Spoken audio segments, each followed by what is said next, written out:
但那是风台造成台南真侪人家厝受到损害。台南市政府伫咧北门国小的玉湖校区，还有乌里国小乡村校区设临时安置场所，提供一寡当咧整修厝或者是中建户来申请使用，也推出着灾民租货柜厝的计划。另外，七下晡呢，中央也针对7个布地电信号无好的所在，布置灾区办游。不过，当地拢是老大人较侪，对厝内面的电话需求是比网络需求更较重要。这间有一家进入数的乡村国小，本正今年按说要停办，正做二寮国小的分校，不过这回又有新的任务。透早工作人员无用咧整理，就是要甲这间校舍打造做临时安置所，提供给加收入户的灾民，伫徛街修缮，也是施工期间有所在通住。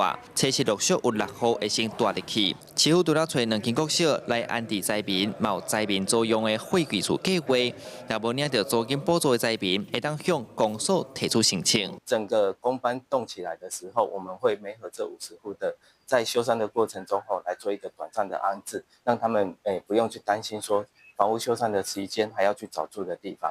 另外，未少所在通讯又往个北顺，就算即阵有行动通讯车进驻，高达嘛，有民众反映采这哪像咧看水的。实在去这个龙山宫庙埕边边有一台通讯车，不过工程人员同款电话卡不出去。推出中央按说要先伫台南7个嘉义布地附近先启动灾区办游机制，不过这个时段认为也是先甲厝内电话修理好较要紧。我嘛无手机啊，我无手机我嘛无法度啊。哦，所以对你来讲嘛是无效吼。百姓咧反映哦，讲你当时拢发慢啊惊，暗时啊拢无咧发啦，安尼。